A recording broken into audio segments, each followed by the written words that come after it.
전 뭐 제 소개를 간단하게 드리는 게 예의일 것 같아서 간단히 말씀을 드리겠습니다. 저는 그 육군사관학교 30기, 그러니까 1970년도 학번입니다. 뭐 여기 계신 분들, 목사님들 중에서 저보다 어떨지 잘 모르겠습니다. 그래서 사관학교를 들어가서 마지막 현역에서 직책은 국방대학 총장을 해서 예비 육군 중장으로 전역을 하고, 바로 이어서 한국국방연구원이라고 있습니다. 한 450명의 석박사를 해서 우리 국방의 정책에 대해서 연구하는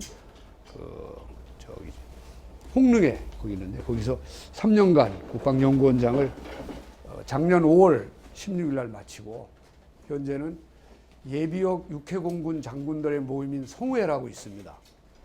거기에 가서 제가 일주일에 2번씩 봉사를 하고, 또 원자력 연구원에 가서 제가 아마 여기 계신 목사님들이 어떻게 생각할지 모르겠는데, 우리 국민들이 간혹 간과를 하고 있는 북한의 핵이 만약에 전쟁 시에 이용됐다면은 우리 군은 어떤 대비태세를 갖춰야 되겠는가, 이런 것들이 제가 현역에 있을 때 전혀 준비를 못하고 안 돼 있음을 굉장히 가슴 아프게 생각해서 개인적으로 제가 그걸 한번 공부하고 싶어가지고 원자력 연구원에 일주일에 1번 정도 가서 그분들하고, 또 제가 현역에 있으면서 국방연구원장 하면서 문제시했던 또 우리 군의 대비태세 이런 걸 좀 접목을 좀 시켜보려고 그랬는데 말같이 쉽지가 않습니다. 그래서 저는 하나 이슈화를 하는데 저의 소임이 있는 걸로 알고 시간을 그렇게 소요를 하고 있습니다. 조금 전에 제가 종교교회 다닌다고 말씀을 드렸는데, 종교교회는 제가 국방대학 총장을 마치고 이제 민간인 신부로 전환할 때 어느 교회를 하나 정해서 다녀야 되겠다고 생각을 했을 때 최유 목사님을 만나게 돼서, 또 집도 그 근처로 이사했다가 그 당시에는 종교교회를 다니고 있는데, 너무너무 잘 정했다고 저희 애들 뭐 가족 며느리까지 다 평생 다니는 교회로 정하고 다니곤 있는데, 목사님들이 보는 입장에서는 저는 권사의 자격이라든가 또 교회를 종교를 또 잘 믿는다고 감히 말씀드릴 수 없기 때문에 사실은 목사님 앞에서 교회 말씀을 드리기에는 좀 송구스럽습니다. 제가 평생 몸담았던 안보에 대해서 나라가 어떻게 지켜지고 있는가, 이런 것을 말씀을 좀 드리고 싶은데, 제가 이런 강의를 여러 군데를 해봤습니다. 현직에 있을 때도 해봤고 은퇴해서도 해봤는데 목사님들 앞에서 강의해보기엔 처음입니다. 제가 종교교회에서도 그 교인들한테도 한번 했는데 목사님들한테는 사실 처음인데, 어디에 무엇을 얼마만큼 알고 계시고 관심을 갖고 있는지를 제가 모르기 때문에 대략 이런 키워드를 제가 좀 갖고 와서 말씀을 드리고, 강의는 한 4, 50분 정도 이렇게 하고, 혹시나 국방 전 분야에 대해서 궁금하신 게 있다면은 제가 알고 있는 범위 내에서 성실하게 답변을 드렸으면 하는 생각으로 진행을 했으면 합니다. 하다못해 뭐 요새 군에 보내놓은 자식 걱정하는 부모님들도 많은데 그런 거라든가 뭐 등등 말씀을 해주시면 아는 범위 내에서 말씀을 잘 드리도록 하겠습니다. 사실은 나라가 어떻게 지켜지는가, 이런 거에 대해서 요즘 세상은 불행하게도 관심을 갖는 사람이 많지 않습니다. 그러니까 제가 늘 이런 강의를 어디 가서 할 때는 나라는 지식으로 지켜지는 게 아니라, 뭐 생각으로만 지켜지는 게 아니라 몸으로, 가슴으로 지켜야 되는데, 몸으로 가슴으로 지키기에는 우리는 여러 가지 여건이 너무 어렵습니다. 그래서 의외로 이렇게 여기 다 감리교 계열의 목사님이시죠? 너무너무 제가 감사하게 생각을 합니다. 뭐 이렇게 초청을 해주시고 나라가 어떻게 지켜지는 거에 대해서 일단 관심을 갖고 계신 거에 대해서 뭐 감사하게 생각을 하고, 제가 많지는 않지만 이런 초빙 강연을 갔을 때에 가장 우선적으로 하고 싶은 게 선생님들, 대학 교수님들, 그러고 목사님들입니다. 왜냐하면은 그분들이 저희 생각과 뜻을 같이 한다면은 전파의 범위와 속도, 이런 것들이 굉장히 많지 않겠는가, 이런 생각에서 상당히 오늘 의미 있게 저는 준비를 해서 왔는데, 그 내용은 제가 간단하게 키워드 같은 걸로 말씀을 좀 드리도록 하겠습니다. 전쟁을 연구하는 학자들이 주로 인류가 태어나서부터, 성경에도 뭐 전쟁이 많지 않습니까? 대략 전쟁이라는 말에 거울리는 전쟁이 한 16,000번의 전쟁이 있었다고 그래요. 아마 성경을 더 연구하시면 더 많을지도 모르겠습니다. 근데 그 중에서 그걸 전쟁을 통해서 우리 인간이 약 36억 명 정도가 죽었다고 합니다. 어마어마한 거죠. 그래서 그러한 16,000번의 전쟁이 왜 일어났는가, 어떻게 결말해졌는가라는 걸 분석한 학자들에 의하면은 이걸 제가 요약을 한 겁니다. 그 모든 연구한 학자들의 마지막 말은 이 세 가지로 응축되어 있습니다. 그러니까 역사는 스스로 지키려는 의지 없이 평화를 남한테 구걸하거나 평화를 돈으로 살려 했거나 평화를 말로만 외쳤던 나라는 그냥 사라진 게 아니라 아주 고통스러운 전쟁을 통해서 사라졌다 하는 것이 전쟁을 연구하는 학자들이 16,000번의 전쟁을 통해서 얻은 소중한 결론이라고 저는 생각을 합니다. 제가 한 20여 장의 슬라이드가 있는데 그 슬라이드마다가 다 그럼 우리한테 어떤 걸 시사하는가 하는 것을 목사님들 한번 생각을 좀 해주셨으면 합니다. 우리 주변을 한번 돌아보겠습니다. 우리 주변을 보면 뭐 목사님들 신문지상에서 많이 나왔기 때문에 뭐 세계도 그렇지만은 특히나 아시아 지역에서의 이 주도권 확보 경쟁이 대단합니다. 미국과 중국의 주도권, 중국과 일본의 주도권, 러시아와 중국의 주도권, 이런 주도권 확보 경쟁이 또 다른 전쟁을 유발할 수 있는 매우 직접적 원인이 될 수도 있습니다. 또 역사인식. 제가 작년에 9월 한 달 동안 개인적으로 일본 연구소에 가 있었습니다. 참 일본이라는 나라를 한번 피부로 직접 느껴보고 싶어서 가보니까 대단한 나라입니다, 일본이. 한국 사람이 생각하는 일본의 그냥 외형적인 모습보다는 잠재력, 군사력, 국민성, 그 사람들의 전략적 어떤 그 사고의 깊이와 범위, 우리가 정말로 많이 배워야 될 점들이 많더라고요.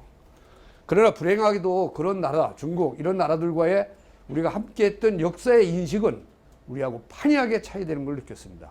이것 또한 매우 이 지역에 대한 갈등을 유발할 수 있는 요인입니다. 그럼 영토 분쟁. 지금 일본에 가보니까 뭐 독도가 대한민국이라는 것을 인정하는 사람이 거의 없습니다. 또 그렇게 가리키는 책도 없습니다. 우리가 아마 영토 분쟁을 일으켜서 전쟁을 직접적으로 초래할 수 있는 경우가 많습니다. 지금 이호도 문제 중국과 심각할 겁니다. 독도 문제, 그 다음에 그 서로의 그 해양 경계선 문제. 독도 근처에 아마 어마어마한 자원이 있다고 그래요. 그 자원에 따라서 지금 일본도 포기할 수 없는 거죠. 근데 이와 같이 복잡한 주변 정세와 여러 가지의 어려운 여건에서 더군다나 거기에 직접적 휘발유 같은 역할을 해야 될 군사력이 세계 어느 지역보다도 가장 밀집되게 배치되어 있습니다. 어마어마합니다. 얼마나 배치되어 있는가? 이 정도 배치되어 있습니다. 이게 가장 최근에 작년 연말 기준 이게 숫자들입니다. 뭐 미국도 150만, 일본도 24만, 중국이 233만, 북한이 120만, 우리가 63만 정도의 병력은 두말할 것도 없이 여기 뭐 항공모함, 전투함, 잠수함 뭐 이런 거 등등등 하면은 이 극동 지역에서 활용될 수 있는 자원들은 대단한 군사력입니다. 이 좁은 어떻게 보면 지구 위를 보면은 극동 지역은 좁다면 좁은 지역인데 이와 같이 첨단 군사 전략이 가장 많이 배치된 지역이 이스라엘 중동 지역보다도 훨씬 더 우리가 높은 화력에 휘발성이 강한 이런 전력들이 배치되어 있다 하는 얘기입니다. 근데 우리는 이와 같은 상태를 살면서 우리 역사를 통해서 약 한 960여 회, 약 1000번의 외침을 받았다고 합니다.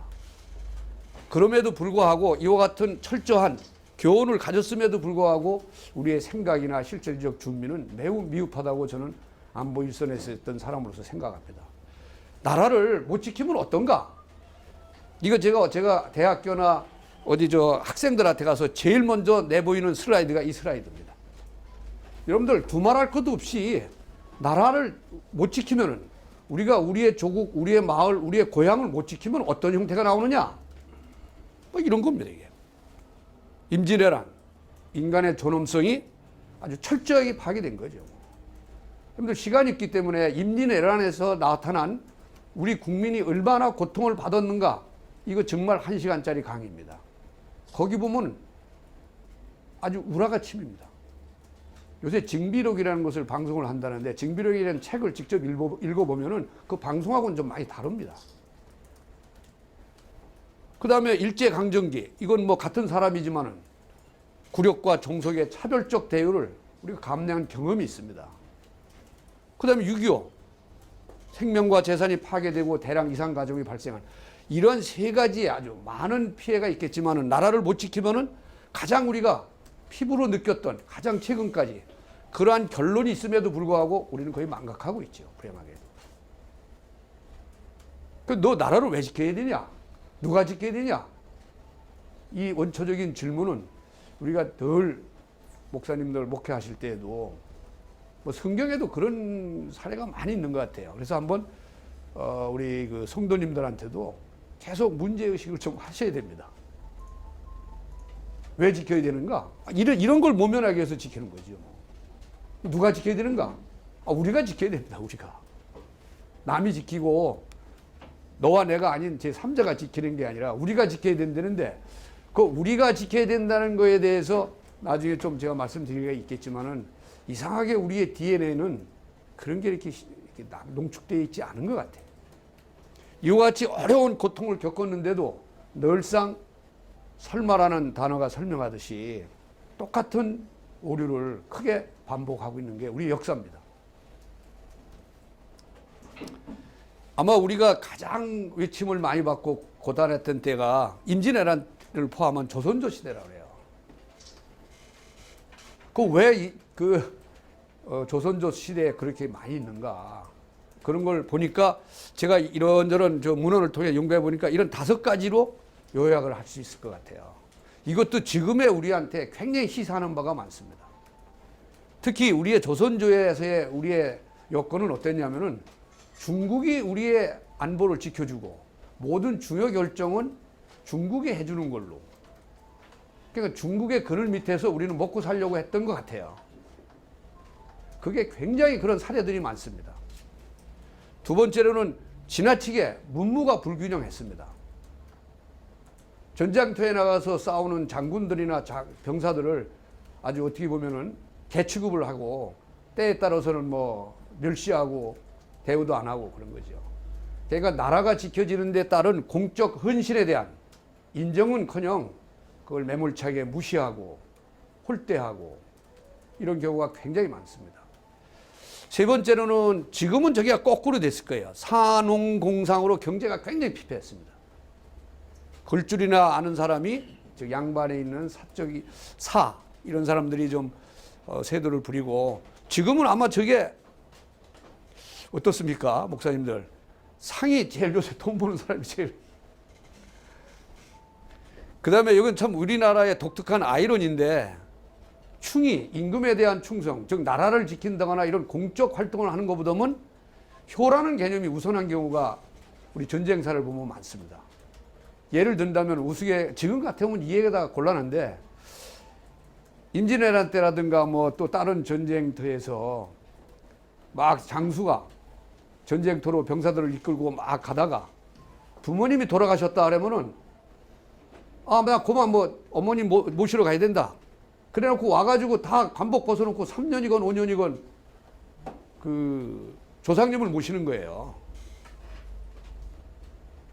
여기 어르신들은 그게 맞다 이렇게 생각하시는 분도 있을지 모르겠는데, 제가 만약에 사단장 군단장을 했는데 사단장 군단장에서 전쟁을 해서 전투하고 있는데 저희 집안에 어떤 일이 있다 해가지고 나 이거 전투 안 할래 해가지고 집에 와서 고향에 와서 따뜻하게 가족들하고 사는 거나 똑 마찬가지입니다.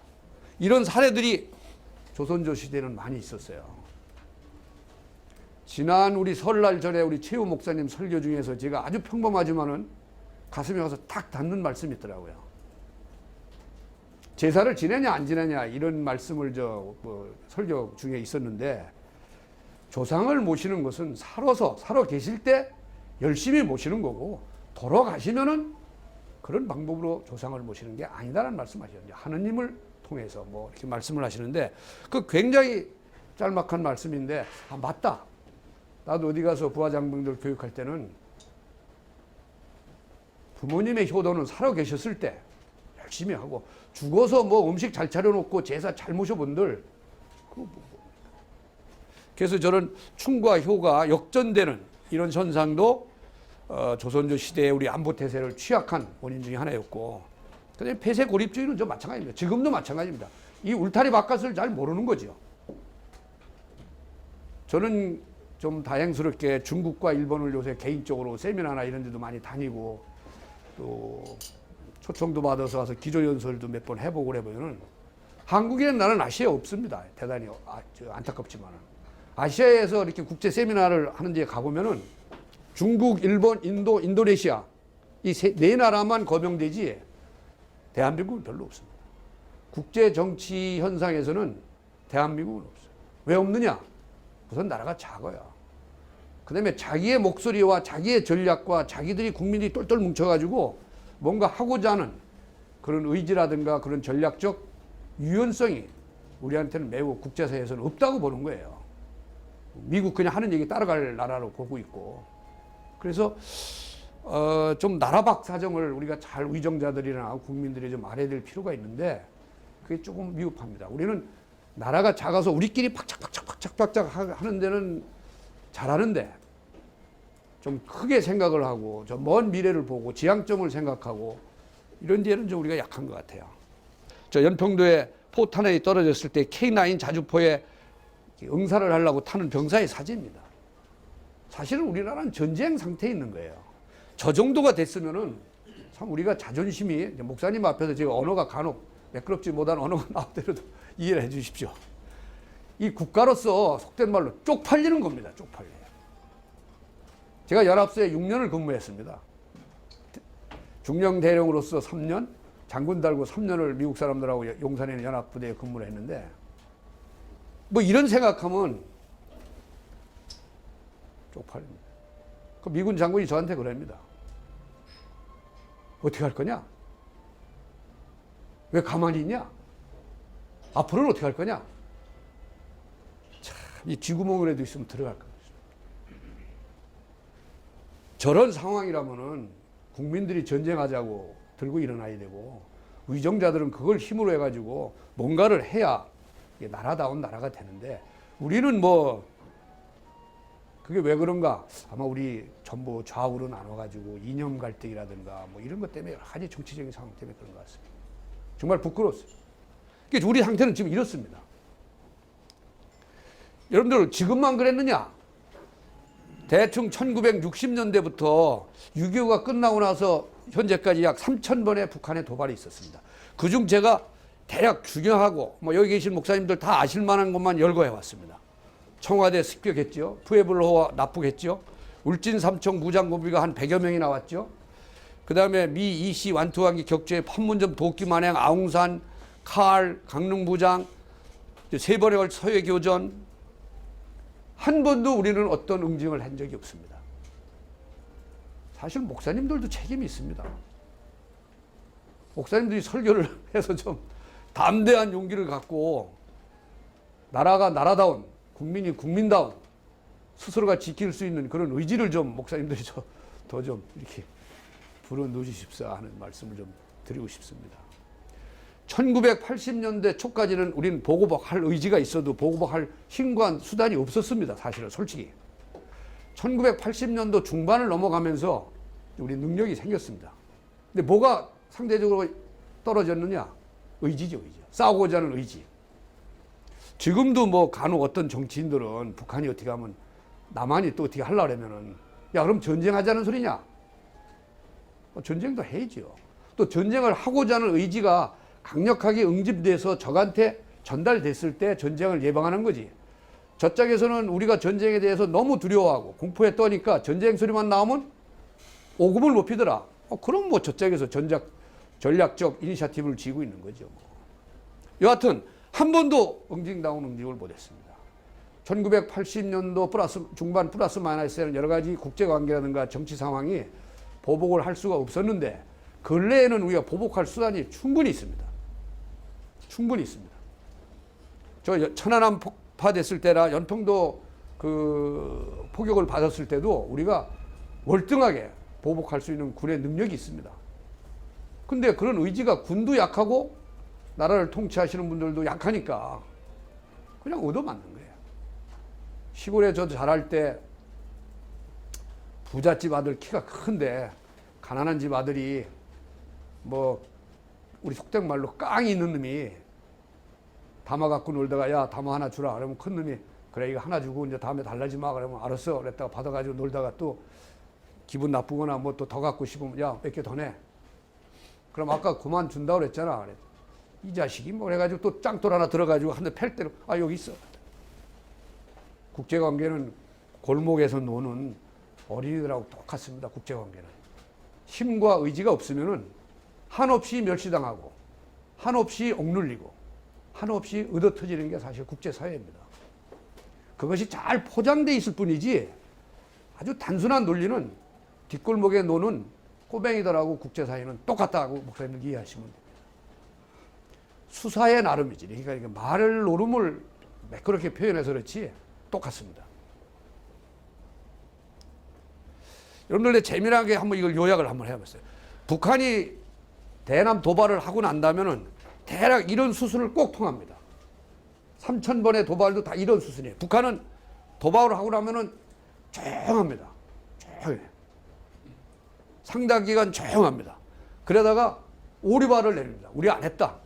너 남한 내에서 반정부 세력들이 하지 않았느냐. 왜 우리가 니들이 하고 나서 우리한테 떠넘기느냐. 칼 폭파도 마찬가지예요. 그러고 나서 이제 대대적으로 군중대회를 합니다. 군중대회를. 그래서 그 책임을 전적으로 남한 사회한테 떠넘깁니다. 미국이나 남한한테. 그러고 나서 조금 있다가 때를 받쳐서 또 엉뚱한 데 도발을 합니다. 성동격수에.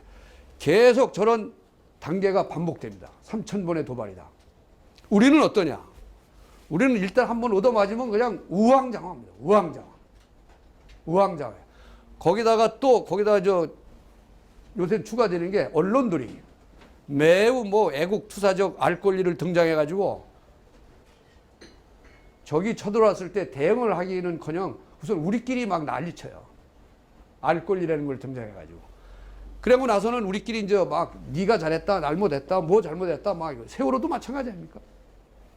자중진언을 일으키고 적전분열을 인 다음에 누군가를 찾습니다. 왜? 책임을 전가하고 너 때문에 그랬다 하는 희생양을 찾기 위해서 누구를 찾아요. 막 희생양을 막 찾습니다. 그러고 난 다음에 아주 결연한 다짐과 거창한 대책을 발표합니다. 그러고 나서 대책은 대책으로서 끝나고 페이퍼로서 끝나고 아무것도 되는 게 없습니다. 여러분들 연평도 포격하고 나서 대통령서부터 국방부 장관서부터 다 사람들이 군의 전력 증강을 어떻게 하겠다, 뭘 하겠다, 예산을 지원하겠다, 뭐 어디다 뭐 무기를 갖다 넣겠다, 어디 대표를 만들겠다. 하나도 안 돼 있다고 얘기하면 과장이지만은 총체적으로 얘기하면 하나도 된 게 없습니다. 돈 주는 거 나중에 지나고 야 기존 국방 예산을 가지고 너희들이 알아서 해봐. 요것도 3,000번의 도발이 있을 적마다 계속 남한이 반복되는 거예요. 그러니까 북한의 입장에서는 얼마나 좋습니까? 돈 많이 안 들이고 지들끼리 자중질환 일으키고 겁먹고. 그러니까 어떤 요새 그 북한 전문가는 텔레비 나와서 요새 텔레비 나오는 사람들이 사실 전문가다운 전문가는 안 나옵니다. 그런 뒤에 좋아서 나오는 사람들 나오지. 어떤 북한 전문가가 제가 데리고 있었던 북한 전문가가 나와서 그런 얘기 하더라고요. 북한은 한다면 합니다. 그래서 우리가 북한 말을 경청해야 됩니다. 이따위 말하는 전문가가 있더라고요. 그래서 이게 이런 도발이 3,000번에 이루어지면서 결론적으로 우리는 전쟁에 대한 아주 과도한 공포심에 사라져 있고 그에 아울러서 나라를 지키고자 하는 의지는 박약하고 내부적으로는 사분오열이 되고 뭐 이런 형태가 나오기 때문에 북한은 누워서 꼭 먹고 알 먹는 거기 때문에 계속 도발을 할 것이라고 저는 확신합니다. 제가 북한의 통치권자라도 아주 그 효과적인 방법이거든요. 그래서 아마 도발은 계속 할 겁니다. 이럼에도 불구하고 우리 국민들은 북한을 어떻게 생각하는가? 이것을 제가 국방연구원장일 때 매년 우리 국민들의 안보의식을 조사를 하는 것 중에서 한 방법으로 조사한 겁니다. 이 진한 파란 색깔로 나온 것은 안보의 전문가들의 의견이고 연한 연두색은 일반 국민들한테 한 겁니다. 근데 전문가와 일반 국민이 생각하는 차이가 크면 클수록 그 분야는 문제가 있는 겁니다. 전문가들이 국민을 잘못 계도했거나 아니면 잘못 오도했거나 그렇기 때문에 이 전문가와 일반 국민 차이가 큰 거예요. 가장 크게 나오는 게 어떤 거냐? 우리의 안전을 위협하는 것이 북한이냐 아니냐, 이거에 대해서 전문가들은 약 70%가 북한이 우리 안전을 위협하는 실질적인 위협의 세력이다라고 생각을 하는데 일반 국민들은 37%뿐이 생각을 하지 않습니다. 왜 이렇습니까? 이것은 정치하는 사람들이나 사회 지도층 인사들이 북한을 동족이라는 것만 너무 어필을 한 거예요. 특히 김대중 정부, 노무현 정부를 통해서 우리가 한 10년 동안 북한이 분명히 우리 동족이죠. 북한은 우리한테 야누스적인 이중적 측면을 갖고 있습니다. 우리의 동족인 것은 틀림없고 우리가 통일을 해서 같이 살아야 할 대상인 것만은 틀림없지만은 또 우리의 실질적 생명과 재산과 또 여러 가지 어려움을 초래하는 실체적 적인 것은 틀림없습니다. 그래서 그것을 조화롭게 균형되게 실질적으로 잘 봐야 되는데 대통령이 누구냐에 따라서 또 정치 지도자들이 어떤 생각을 갖느냐에 따라서 이것이 불균형 상태에서 오는 거예요. 그래서 그렇게 3,000번의 도발을 하고 우리한테 치욕을 주고 생명과 재산을 손해를 주는데도 불구하고 국민들은 북한을 적으로 보지 않는 이런 아이러니한 현상이 있다. 그러나 전문가들은 전문가답게 그걸 아니까 이렇게 적이라고 보고 있는 거죠. 전쟁이 일어날 가능성이 있느냐 없느냐? 우리는 92% 정도가 전쟁이 가능성이 없다고 보는 거예요. 이러한 수치가 우리 외국 사람들이 볼 때는 매우 이상하게 봅니다. 매우 이상하게 봐. 그럼 종합적으로 지금 우리의 안보의 현실주의에서 그럼 어떤 게 문제인가? 이것도 보는 측면에 따라서 많이 달라질 수 있지만은 제가 그냥 저의 소견을 적은 겁니다. 우선 우리 국민들의 안보의식이 매우 저하되어 있습니다. 그게 난 제일 걱정스럽습니다. 예, 안보의식. 우리한테 위협이 코앞에 왔는데도 불구하고 위협을 위협으로 보지 않고 설마 하고 그냥 아니라는 생각하는 거예요. 이거 대단히 큰 문제예요. 국방비, 여러분들 국방비 많이 쓰는 것 같죠? 나중에 한번 도표가 나와요. 국방비 돈 많이 안 씁니다. 국방비에 투자가 미흡하니까 안 돼요. 통상 북한하고 비교하는데 북한의 국방비는 드러난 국방비만 우리가 국방비라고 얘기해요. 북한의 국방비에 대해서 또 뭐 말씀을 조금만 드린다면 북한의 국방비는 통상 사회주의 국가들이 다 그렇습니다. 국방비를 병력 먹이고 재우고 봉급 주는 것만 국방비라고 얘기해요. 훈련하고 연구 발전시키고 무기를 사오고 하는 것들은 전부 국방비에서 빼가지고 다 숨겨놔 있어요. 그래서 드러난 국방비에 통상 3배 내지 5배를 쓰고 있다고 보시면 됩니다. 중국, 러시아, 북한 다 마찬가지입니다. 그 다음에 뭐 여러분들 잘 아시다시피 비대칭 전략, 잠수함이라든가 미사일이라든가 핵이라든가, 그 다음에 민군 갈등, 이게 이상하게 우리 사회의 어떤 고도에 북한이 가장 잘하고 있는 게 전략적 심리전을 가장 잘하고 있다고 봐요. 남남내 갈등, 군과 국민들과의 어떤 이간질, 잘 사는 사람과 못 사는 사람의 이간질, 뭐 이런 거. 그래서 이게 대단히 심각한 거죠, 이것도. 노블리스 오블리지. 사회 지도층 인사들이 좀 앞서야 되는데 앞서지 않으니까 나라가 위험하다가도 국민이 안 따라가는 거죠. 뭐 이러한 것들이 사실은 우리의 현재로 보면은 총체적 안보 위기를 초래할 수 있는 매우 기본적 원인들이 아니냐. 그러니까 이런 것들을 간단하게 제가 뭐 사례를 들어서 뭐 몇 가지만 좀 설명을 드리도록 하겠습니다. 목사님들 아마 여기 다 가보셨을 거예요, 이스라엘에. 제가 마사대 요새를 소개하려고 그런 게 아니라 여기 가서 왜들 가느냐? 이스라엘 국민이나 이스라엘 장사병들은 다 1년에 한두 번씩은 여기 가서 참 고통스러운 행군을 하고 여기 가서 각오를 다집니다. 왜 하느냐? 오늘의 우리가 어떻게 있어 왔는가? 우리나라가 이스라엘이 어떤 경로를 통해서 지금 우리가 있는가? 그래서 앞으로 이러한 고통을 감내하지 않으려면 우리는 어떻게 해야 되는가? 하는 다짐을 하는 장소로 쓰여지고 있다는 거예요.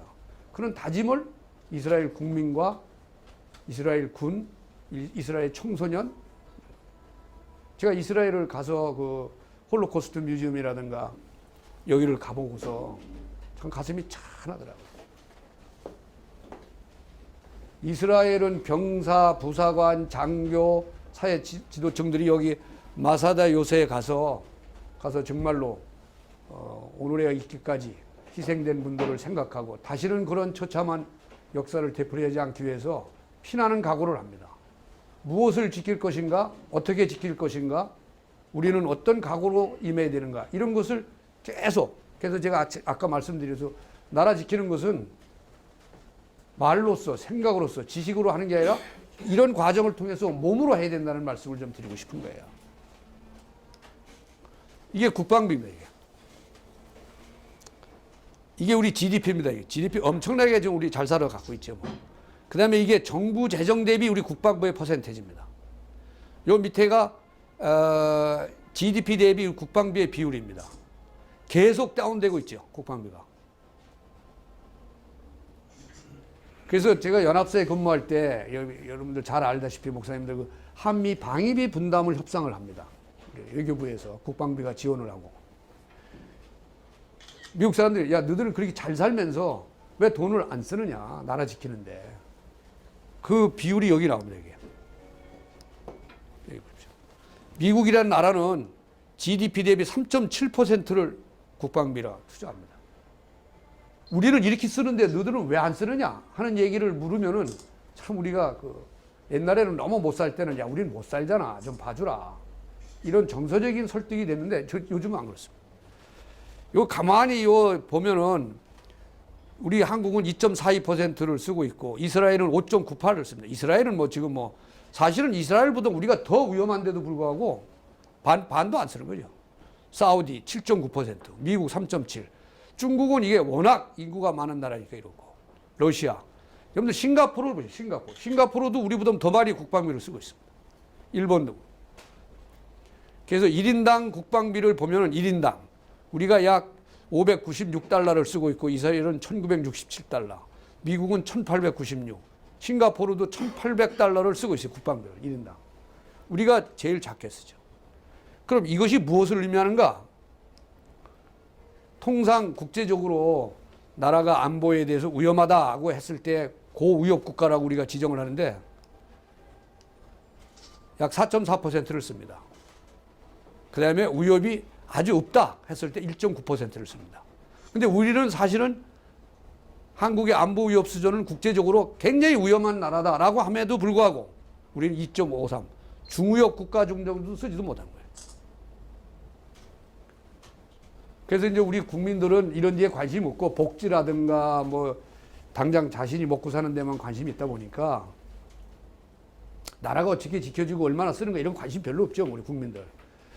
그러다 보니까 뭐 엄청나게 무기 하나 사오는데 뭐 몇 천억이 들었다라면 야 우리가 낸 세금을 저놈들이 다 쓰고 있구나. 그렇지 않습니다. 이게 북한하고 우리의 전력의 실질적 작년 말 현재 현황입니다. 이게. 이 중에서 보면은 뭐 쉽게 목사님들한테 말씀을 드리면은 양쪽으로는 아마 북한과 우리가 북한이 1.7배 내지 2배 정도를 가지고 있습니다. 근데 질적으로는 우리가 조금 우세합니다.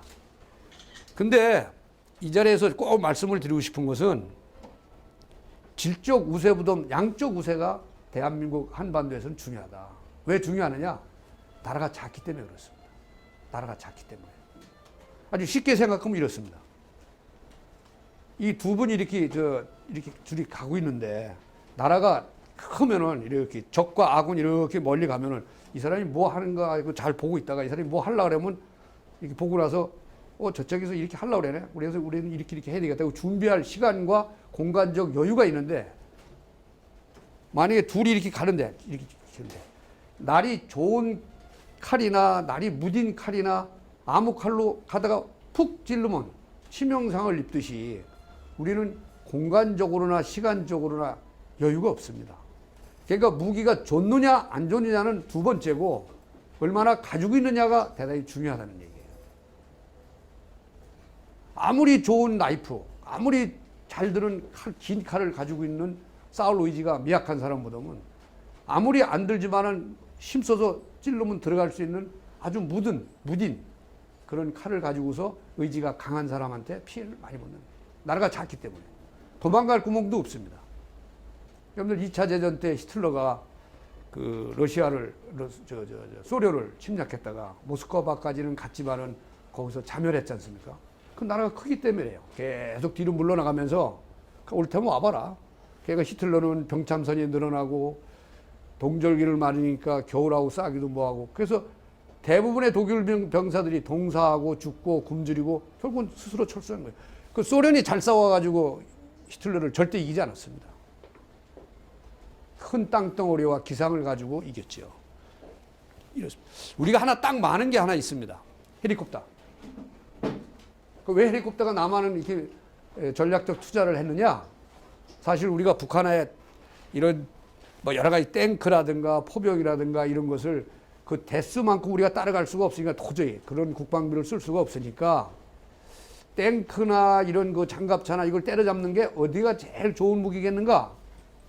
헬리콥터예요. 그래서 헬리콥터를 많이 준비를 했습니다. 또 산악지역이고, 그러니까.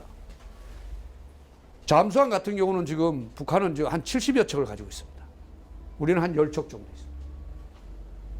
잠수함이 얼마나 무섭고 중요하느냐? 천안함 사건을 보면. 또 2차 대전 때의 그 유보트 이런 사안을 보면은 잠수함이 얼마나 전쟁에서의 주도권을 행사하는데 필요하다. 잘 아실 거예요. 전투기도 우리의 2배 정도 됩니다. 뭐 우리가 전투기 지금 뭐 F-35, 뭐 F-22 뭐 이런 좋은 전투기를 우리가 곧 갖게 될 텐데, 나라가 작다 보니까 그런 고급의 전투기도 필요하지만은 그냥 벌떼같이 담벼들어서 쏟아붓는, 북한은 그런 스타일이죠. 그래서 이 정도의 전력 차이가 있다. 우리가 뭐 국방에 굉장히 많은 국민들이 투자를 하고 있고 그러는데, 이것도 참 외국 사람들한테 보여주기 부끄러운 슬라이드입니다. 그렇게 위험을 많이 느끼고 안보에 대해서 걱정을 하면서 실질적으로 개인이, 국가가 투자하는 건 이 정도입니다. 현역병이 어디 가서 얼마나 근무하는가? 북한은 일반 부대에 가는 게 10년입니다. 특수부대에 가면 의무적으로 13년을 근무합니다. 우리는 어떻습니까? 대한민국은 현재 21개월서부터 23개월 사이로 매번 대선에 있을 적마다 이 복무연금 가지고 장난들 하죠. 박근혜 대통령도 마찬가지입니다. 18개월 하겠다고 하지도 못하면서 21개월 하고, 이스라엘 36개월, 대만 24개월, 싱가포르도 24개월 근무합니다. 그 다음에 제대하고 나서 얼마나 나라 지켜지는데 국민들이 봉사하느냐? 대한민국은 전역 후 8년까지 연 3일 훈련합니다. 이스라엘은 40세와 여자 38세까지 23일을 근무합니다.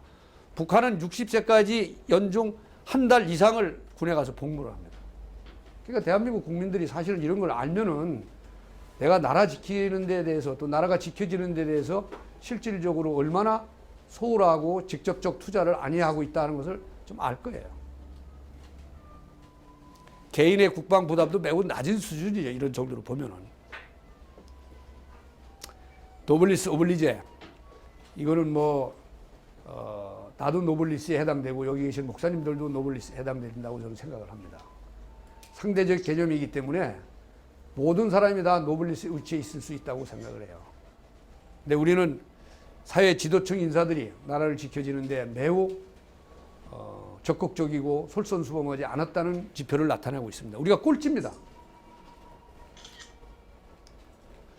엘리자베스 영국 여왕입니다.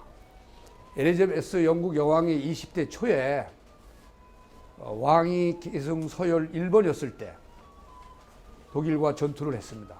그때 엘리자베스 여왕이 그 당시에 영국 왕한테 자기 군에 가서 자원봉사를 하겠다 하는데 엄청난 반대가 있었습니다. 그럼에도 불구하고 나중에 끝까지 설득을 해서 군에 가가지고 처음에는 PX 운전병이었습니다.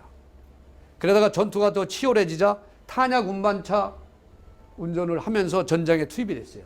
그 당시에 차량이 고장난 것을 고치는 이 기록적인 사진입니다. 노블리스 오블리제라는 측면에서의 가장 우리가 모범적인 나라가 영국입니다. 지금도. 영국의 왕자들은 거의 의무적으로 군에 가서 복무를 하고 그걸 명예롭게 전역을 하고 있고, 전쟁이 일어나면 다 전쟁터로 달려가는 게 영국의 문화가 돼 있고, 두 번째로는 미국입니다. 미국. 근데 우리는 어떻습니까? 우리는 뭐 총리를 한다, 뭐 장관을 한다. 다 젊었을 때는 왜 이렇게 질병이 많고 허약한 사람들이 의사 되고 뭐 고시 패스하고 그런지 모르겠어요. 참 이거는 참 우스운 아이러니예요. 옛날에 천안함 폭침됐을 때 청와대 상황실에서 회의하는 사람들 뭐 몇 명 중에 몇 명이 군대 근처도 안 갔던 사람이라고 해서 신문에 막 나오고 그랬는데, 그게 우리의 참 실태입니다. 뭐 이런 것은 뭐 제가 더 말씀 안 드려도 목사님들이 너무 잘하시기 때문에 생략을 하겠습니다. 여러분들, 제가 우리와 비슷한 규모의 나라이면서 우리보다 더 작은 나라인데도 불구하고 나라를 아주 잘 지키는 나라들, 이것을 우리는 안보 강소국이라고 얘기를 합니다. 예를 들면 스위스, 싱가포르, 이스라엘, 이런 나라들. 이런 나라들의 공통점을 제가 다 4개를 뽑은 겁니다. 이런 나라들의 공통점은 아주 국민들이 강한 안보의식을 가지고 있습니다. 또 강력한 군사력을, 상상 이외로 강력한 군사력을 가지고 있습니다. 그 다음에 군과 민간이 총력 안보 태세를 시스템적으로나 절차적으로나 제도적으로나 법률적으로 잘 정비해 나와 있습니다. 그 다음에 과감하게 국방비를 투자합니다. 여러분들, 스위스 같은 나라는요, 그게 주변국에서 영세 중립국으로 인정을 해서 중립국이 되는 게 아닙니다. 스위스가 엄청난 막강한 군대를 가지고 있습니다. 그걸 먹으려고 생각을 해도 못 먹으니까 그 중립국으로 인정한 거예요. 히틀러도 그런 고백을 했습니다. 스위스가 12만 총기 지배 휴대하고 만 18세 소집되고 34시간에 복무하고 뭐 이렇게 쭉 있습니다. 신병 기본 훈련도 21주, 우리는 6주 받습니다. 6주. 우리의 3배 훈련을 더 받습니다. 전국 요새와 저거 대단히, 지금도 스위스에서는 건물 질 때는 대표를 각각 집에다 공공건물에 전부 짓습니다. 스위스 전 국민이 다 핵전에서 대비할 정도로 방공호를 전국적으로 다 만들어 놨습니다. 대단한 나라예요. 대단한 나라. 제가 스위스를 중령 때 가봤습니다. 그 각계전투훈련장을 갔어요. 자기 부인 그 가슴 가리개 브라자를 갖고 와가지고 무릎에다 대고 여기다 두고 막 각계전투하고, 사격 훈련하는데 자기가 개인 돈 내서 실탄을 사서 훈련을 합니다. 굉장히 열심히 해요. 그래서 물었습니다. 아, 뭐 예비역 이렇게 되고 있는데 이렇게 열심히 하느냐 이렇게 물으니까 딱 대답이, 우리 같은 경우는 군인들한테나 예비군들한테 가서 물어서 너 왜 훈련 그렇게 하냐 이렇게 물으면, 예, 국가와 민족을 위해서 훈련합니다 이렇게 얘기해요. 걔들은 그렇지 않더라고요. 내가 살기 위해서 이렇게 훈련을 합니다. 내가 살기 위해서. 내가 살아야 우리 마누라 지키고, 내가 살아야 우리 애들 지키고, 내가 살아야 가정을 지키고 마을을 지키고, 마을이 지켜져야 나라가 지키지 않느냐. 이 접근하는 방법이 다르더라고요. 그래서 우리는 강요된 답변을 하는 거고, 쟤들은 자발적인 스스로 답변을 하는 거예요. 스위스에 대해서 스위스가 어떻게 국방 대비태세를 갖추고 있고 싸울 준비를 하고 있는가, 이거는 알면 알수록 놀랄 만한 사실입니다. 지금도 전쟁 준비를 엄청나게 하고 있습니다. 한 번도 스위스가 다른 나라한테 침략을 받은 적이 없음에도 불구하고 그렇게 하고 있어요. 거꾸로 말씀을 드리면은 그렇게 강하기 때문에 침략을 안 하고 중립국으로 인정을 해주는 거예요. 히틀러가 최초에는 스위스를 먹고 근처로 가는 통로가 좋아서 그 먹으려고 했습니다. 그 먹으려다 보니까 그거 먹었다가는 목에 걸릴 것 같고 먹는 것보다는 훨씬 더 큰 손해가 나올 거니까 포기했습니다. 싱가포르도 마찬가지입니다. 싱가포르 뭐 누가 싱가포르 지금 안보적으로 넘버는 나라 있습니까? 없습니다. 그래도 싱가포르에 아주 그 굉장히 좋은 첨단 장비들을 가지고 있고, 만 18세에 소집해서 약 24개월 내지 30개월, 우리보다도 더 오래 복무합니다. 우리보다도 더. 여기에는 병력 특혜가 없대요. 우린 뭐 이런저런 이유에서 다 빠지고, 이완구 총리도 보니까 뭐 요리조리 빠져가지고 그 군대 안 갔던데 말도 안 되는 거죠. 여긴 군 복무하지 않은 사람은 공무원으로 아예 임용조차를 안 한대요. 싱가포르는. 뭐 시간이 있기 때문에 이런 말씀을 좀 자세히 드리고 싶은데 그렇습니다. 그래서 제가 결론적으로 말씀드리고 싶은 것은, 안보는 유형적, 무형적 투자가 절실히 요구됩니다. 유형적이라는 것은 예산, 또 우리가 몸으로 가서 때우는 거. 무형적인 것은 나라를 지키고자 하는 의지와 그런 정신력, 합일된 힘 이런 것들이죠. 그 다음에 올바른 역사 교육과 국가의 정체성이 확립돼요. 왜 그러냐? 무엇을 지켜야 되는가? 왜 지켜야 되는가? 내 목숨을 바쳐서.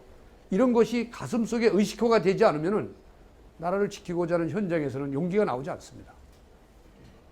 마지막으로는 나라를 지키고자 하는데 종사하는 사람들, 뭐 군인만 얘기하는 게 아닙니다. 목사님들도 나라 지키시는 데에 그 관련이 있다고 해도 과언이 아닙니다. 이런 분들에 대한 가치를 존중해주고 그런 가치를 존중함으로 인해서 사회가 국가를 위해서 헌신할 수 있는 이런 분위기를 만드는 게 대단히 필요하지 않는가 이런 말씀을 꼭 드리고 싶습니다. 제가 시간이 또 많이 지나고 식사하시고 난 다음이라 제가 이렇게 문제 제기라든가 이 키워드 위주로 말씀을 쭉 드렸는데 뭐 안보 분야라든가 또 국방 분야에 어떤 문제라도 뭐 말씀하시면 제가 아는 범위에서 설명을 좀 드리도록 하겠습니다. 네, 목사님. 그 워게임이나 전쟁 시뮬레이션 같은 거를 많이 국방연구원 같은 데서 하는 걸로 알고 있는데요. 제가 듣기로는 미국이 개입이 안 되면 우리가 북한한테 진다는 얘기들 많이 하시더라고요. 그거에 대해서 어떻게 좀 솔직한 견해를 좀. 그 제가 어디 갈 적마다 그 질문을 받습니다. 네. 장군님, 우리 북한하고 싸우면 이깁니까? 집니까? 또 지금 저런 전력 차이 가지면 이깁니까? 집니까? 그럼 제가 꼭 우리가 이깁니다. 이기는데 얼마만한 희생을 감내하고서 이기겠는가? 이게 문제죠. 얼마만한 희생을 감내하고서 이기겠는가? 왜 북한하고 우리끼리만 미군 지원 없이 싸우면 이기냐? 진다는 사람도 많아요. 그 시뮬레이션이라는 것은 전부 숫자화 해가지고 입력되니까 그거 가지고 이렇게 얘기를 하고 그 다음에 이제 그 시뮬레이션이라는 게 목적을 가지고 시뮬레이션을 하는 거예요. 예를 들어서 우리한테 불리한 상황을 많이 만들어 가지고 우리가 대비하기 위해서 시뮬레이션을 할 경우도 있고 그래서 시뮬레이션 결과를 가지고 그걸 그대로 믿을 수는 없습니다. 특히 또 미국에서 랜드 연구소라든가 이런 데에서 하는 한반도 시뮬레이션은 지들 입장에서 해보는 거예요. 미군 애들은 한 명도 안 죽고 어느 나라를 먹으려고 전쟁 준비하는 나라니까요. 이라크하고 전쟁할 때도 한 사람도 안 죽고 이란을 괴멸시키려고 작전 계획을 만든 나라거든요. 근데 우리는 그렇게는 못하죠. 우리도 얼마 정도 희생은 되는데 그런 희생을 감내하면서 이기겠다. 이길 수 있다. 그래서 한미동맹도 그런 측면에서 얘기를 하면은 우리가 얼마만한 희생을 감내하면서 이기겠는가. 즉 경제적으로 얼만큼 어떻게 싸우는 것이 이기겠는가. 그래서 동맹을 맺는 건데 지금 목사님이 질문하신 거에 대해서 제가 직접적 답변을 드린다면 난 남한하고 한국하고 북한하고 붙어서 싸운다면 전혀 지고 싶은 생각 없고 진다는 생각조차도 안 해봤습니다. 아까도 말씀드렸지만은 양쪽으로 저렇게 차이가 많아서 전쟁이 일어난다면 최초의 피해는 우리가 엄청나게 볼 겁니다. 최초 피해는. 그러나 우리가 다시 반격할 수 있는 능력을 얼마나 보존하느냐 그에 따라서 이기긴 이길 거예요. 그 다음에 산업 능력이 우리가 월등하기 때문에 2차 대전 때도 일본이 미국한테 진 이유가 초전에는 이길 줄 알았는데 일본 사람들이 그걸 간과를 한 거죠. 이제 미국의 산업 동원 능력을. 예를 들자면 제가 9월 달에 일본 한 달 가 있을 때 일본 장군들이 그런 얘기를 해요. 아주 오래되신 장군분들이. 일본이 매달 100대 정도 전투기를 생산할 수 있는 능력이 있다면은 미국은 1000대를 생산하더라. 그것을 간과를 한 거예요. 간과한 것을 누가 간과를 했느냐? 군국주의에 있는 사람들이 전쟁을 하고 싶어하는 군인 아저씨들이 그걸 일부러 묵살을 한 겁니다. 그때도 그런 올바른 건의를 한 군인 아저씨들이 많이 있었어요. 일본에서도. 근데 그것을 묵살한 거죠. 그래서 목사님 어디 가서 우리가 이긴다고 하십시오. 이제 오늘 기사를 보니까 지금 미국 사람이 한 얘기인데 지금 북한에서 핵을 20개가 넘게 지금 보유를 하고 있는데 어떻게 하려고 그러느냐. 이제 한국은 왜 그런 부분에 대해서 대비를 안 하느냐.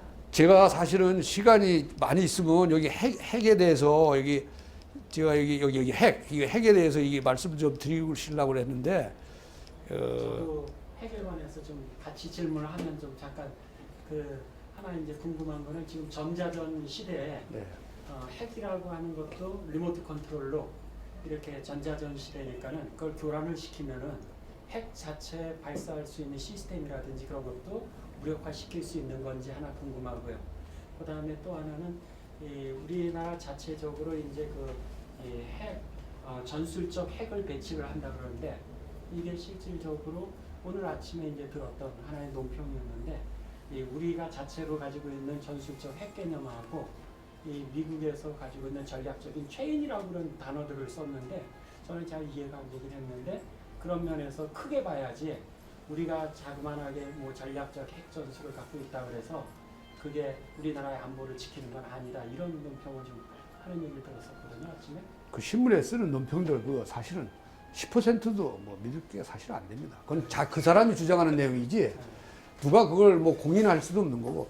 그 첫 번째 질문하시는 북한이 핵을 발사하려고 할 때 전자전 장비에서 무력할 수 있느냐? 그건 누구도 장담할 수 없습니다. 장담할 수 없고. 근데 핵을 쏠려고 그러는 데는 그걸 전자전 장비로 무력화, 저희들 이런 노력을 합니다, 지금. 한국과 미국이 공동으로.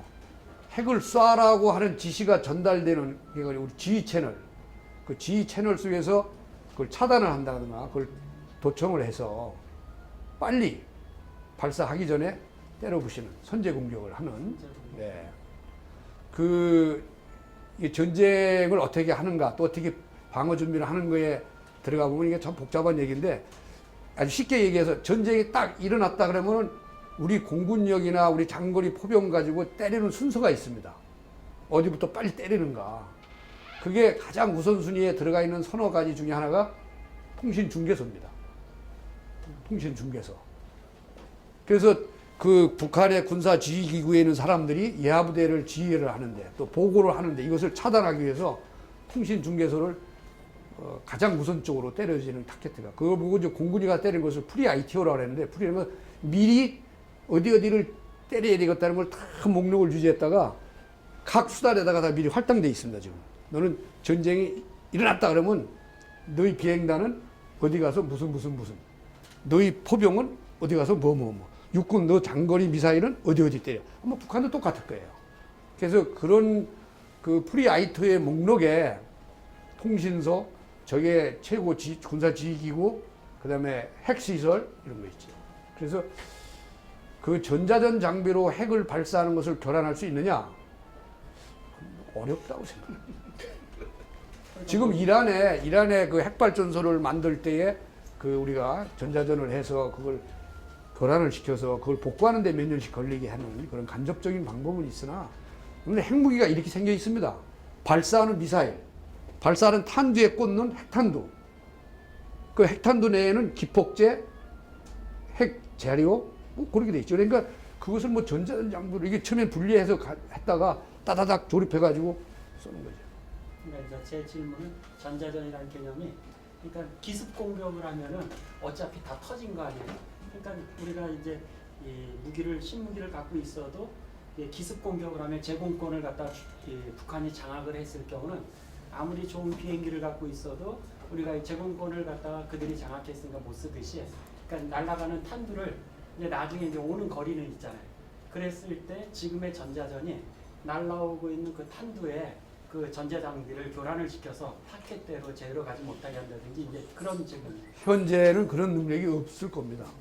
저는 그건 어떻게 공상과학 영화나 이런 지던데 아마 그게 공상과학 영화가 그 몇 년 후에는 그게 현실화 되더라고요. 근데 지금도 어딘가는 그 연구를 하고 있을 텐데 현재 한반도에는 그런 능력은 없습니다. 한반도 없고. 두 번째 질문이 뭐였지? 두 번째 질문 뭐였는지 네. 이 핵은 말입니다. 특히 한국 같은 좁은 영토에서는 핵은 한 발에도 떨어지면 전쟁 끝나는 겁니다. 전술핵 배치를 했을 때 우리 개념을 했을 때 미국의 전체적인 방어 시스템하고 별로 우리끼리 한다 그래서 되는 게 아니다 이렇게 논평을 하더라고요. 그 지금 현재 한반도에는 핵은 없습니다. 다 철수했습니다. 전술 핵무기도 없습니다.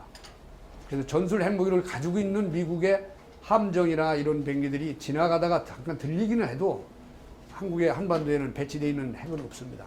그건 지난번에 대통령이 노태우 대통령이 그 선언할 때 다 철수했고 핵은 한 발 떨어지면 우리가 나라가 작기 때문에 서울에 한 발 떨어지면은 뭐 한 20km 같이 떨어지면 그냥 수십만 명이 죽고 그러는데 뭐.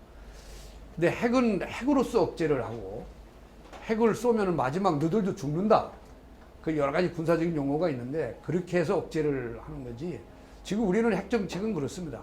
미국의 핵의 능력을 빌려서 북한 니들이 핵을 쏘면은 미국이 왕창 보복을 해준단다.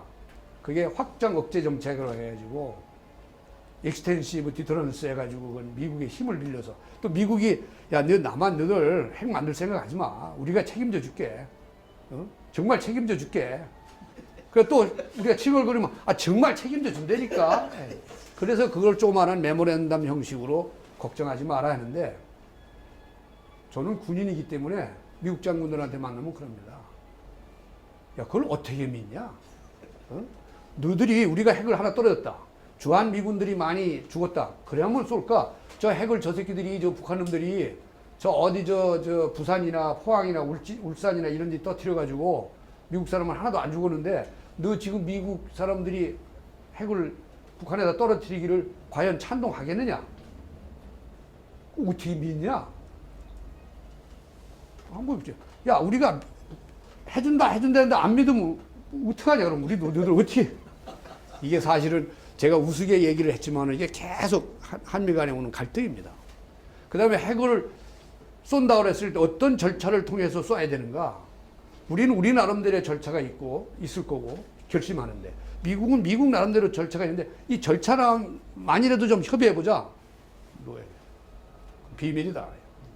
저도 국방연구원장 하면서 그런 세미나를 많이 주관을 하면서 니들이 핵을 사용해야 될 대통령이 결정을 하겠죠. 그럼 결정하는 프로세스가 어떠냐? 그럼 거기 프로세스에 맞춰서 우리도 준비하고 있어야 될 거 아니냐? 그건 뭐 코멘트를 자체를 안 하려고 그래요. 그래서 핵은 너무나 엄청난 거기 때문에 근데 불행하게도 핵을 개발하고 가지고 있는 또 북한이 진짜 핵을 가지고 있는지 없는지 우리가 지금 가지고 있다고 보는 건데 본 사람은 하나도 없습니다. 그 시설을 우리가 확인했을 뿐이지. 그래서 핵에 대한 그래서 제가 이게 하여튼 일반적인 수로로 준비는 다 이렇게 해왔는데 그게 이게 참 또 굉장히 시간이 어려운 얘기고 또 아까 저 목사님 그 C4I 같은 경우를 이제 노골하다고 볼 수 있는데 그런데 앞으로는 핵 문제보다는 저는 이제 비대칭전이 더 문제인 것 같은데 미국이 베트남에서 그렇고 이번에 IS가 모술, 이라크 뺏은 것도 그렇고 전력성으로 훨씬 우수했는데도 불구하고 다양한 게릴라전이라든지 화학전이라든지 이런 것들을 통해서 하잖아요. 그리고 요즘에 보면 해킹 같은 경우도 좀 문제가 있고 그러는데 그 좀 아쉬운 거는 국방 지금 우리 권사님이 그런 건 아니지만은 국민들이 군인들을 믿어야 되는데 요즘에 그 비리 같은 거 많이 있잖아요. 불공사업 같은 것도 그런 여러 가지 있지 않습니까? 전반적으로요. 그래서 그런 것들을 돈을 고비용으로 이렇게 들여가지고 하는 것보다는 저게 AN2기 같은 게 넘어오고 이런 것들도 아니면 이런 게릴라전 같은 경우에 대해서 어떻게 대처를 잘 우리가 지금 할 수 있는 건지 그리고 비대칭전을 하고 아무리 전력이 우수해도 미군이 베트남에서 나왔잖아요. 결국 진 거잖아요. 우리가 싸운다 이긴다는 게 문제가 아니라 정말 지금 그렇게 비대칭전을 할 때에도 우리가 잘 싸울 수 있는 건지 그런 거가 좀 의구심이 드는 것들이 좀 많이 좀 있는 것 같아요. 그 목사님이 아주 좋은 좀 문제 제기를 해주셨는데 원래 비대칭적인 무기들을 그 자체의 언어가 대처할 수 없는 상대방이 그런 무기를 비대칭 무기라고 합니다. 그러니까 대처할 수 없는 거예요, 효과적으로. 그 비대칭적 무기를 적군이 쓰면은 어쩔 수 없이 당할 수밖에 없는 거예요. 근데 당하는 것을 최소화하고 당한 다음에 바로 회복을 해서 공격할 수 있는 능력을 갖추는 게 문제지 비대칭적 무기를 근원적으로 대체해서 피해를 안 볼 수 있는 방법은 없습니다. 그러면 그 무기는 비대칭적 무기가 아닙니다.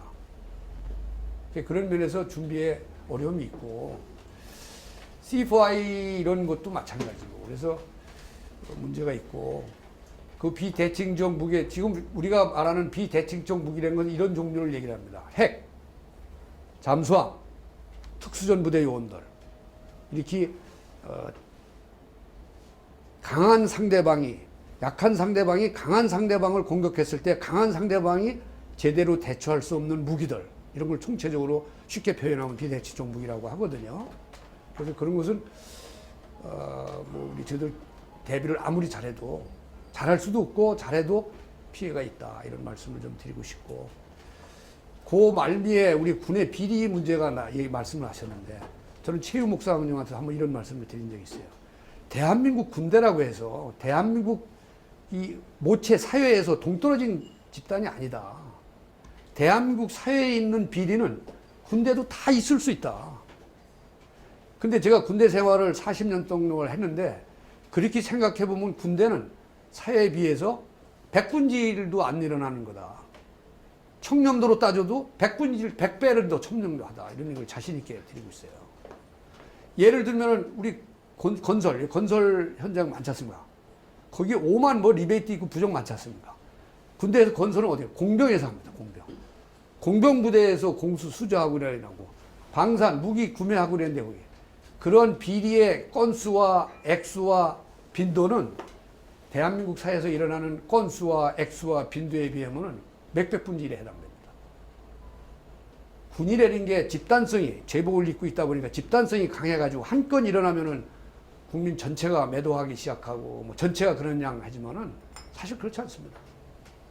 그래서 우리 군대를 사랑하시는 분들은 군도 대한민국의 어느 그 사람들이 다 와서 군인을 이루고 있기 때문에 대한민국 사회에서 일어나는 병폐적, 병리적 현상들은 다 군대도 있을 수 있는데 그것을 어떻게 관리하고 제도적으로 발전시키고 해서 지금 이 정도 수준에서 자살 많이 얘기하지 않습니까? 자살을 지금 각국의 군대 중에서 가장 대한민국 군대가 자살률이 적습니다. 대한민국 같은 연령대에 젊은이들 같은 연령대의 자살 비율에서 훨씬 작습니다. 그래서 내가 언론 어떤 논설위원한테 그런 얘기를 하니까 왜 그런 얘기를 군 수뇌부들이 안 하냐고 해도 국민들이 안 듣고 뭐 애 죽여놓고 졌다 이 소리 하느냐니까 안 못하는 거예요. 다른 시각인데요. 네. 간단하게만 이번에 마지막 질문으로 하겠습니다. 시간이 너무 많이 지나간 것 같아요. 군사 무기와는 상관없이 네. 얼마 전에 오바마 대통령이 북한이 붕괴될 거라 그 이유가 인터넷 때문에 붕괴된다고 이렇게 얘기했거든요. 네, 네. 최근에 또 탈북 청소년 이렇게 특강 같은 데서 제가 이렇게 기고를 들어보니까 요즘에 넘어오는 그 청소년들이 그 탈북 주민들이 많이 이제 의식화돼 가지고 그래서 그런 문화적인 그 정보로 인해서 북한 사회가 이제 자멸할 거다라는 그런 이야기를 하고 있거든요. 그 부분에 대해서 어떤 시각을 갖고 계십니까? 저도 그 말씀에 동의합니다. 동의하는데 그 말씀을 드리기 전에 우선 남남 갈등에 대해서 저도 군대 사관학교를 나와서 그런 경험이 별로 없기 때문에 제가 개인적으로 이런 분을 찾아서 한번 강의를 3시간 개인적으로 밥 먹으며 들은 적이 있습니다. 운동권이라는 거에 대해서. 운동권이, 목사님들도 혹시 운동권 계셨던 분들이 있을지도 있는데, 우리 최유 목사님도 뭐 이거 하시다가 혼났다 그러더라고요.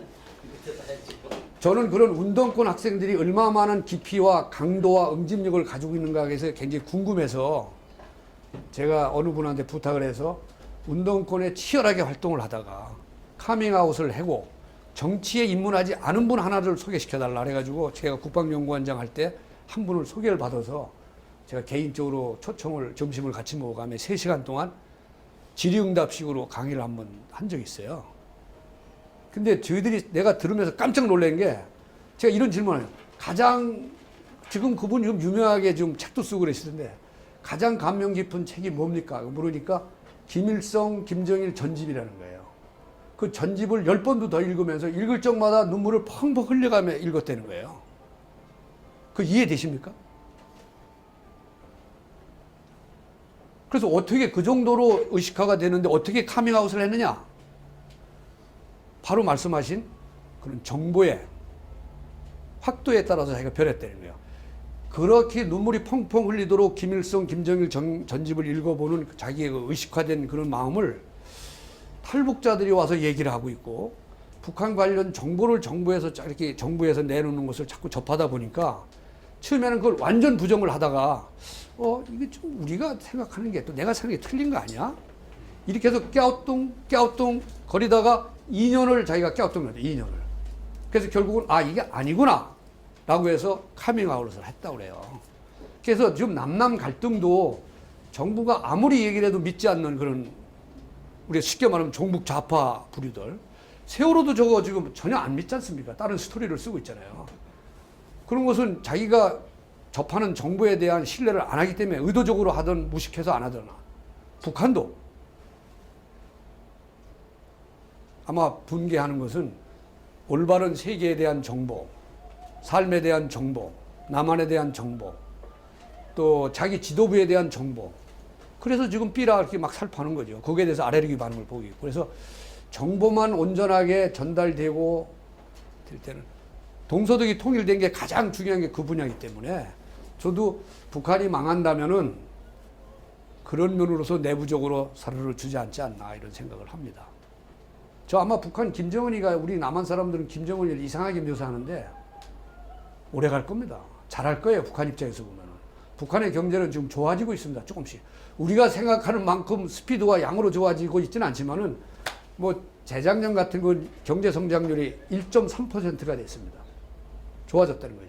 그걸 전부 다 김정은이의 태양 같은 은혜에 의해서 좋아진다고 해가지고, 그 남한 사람들이 생각하는 것 같이 아까 말한 그분이 북한을 그리 눈물을 겪게 김정일, 김일성 전집을 읽은 것과 같이 북한 전 주민이 그런 의식화가 됐다고 보면은 과언이 아니에요.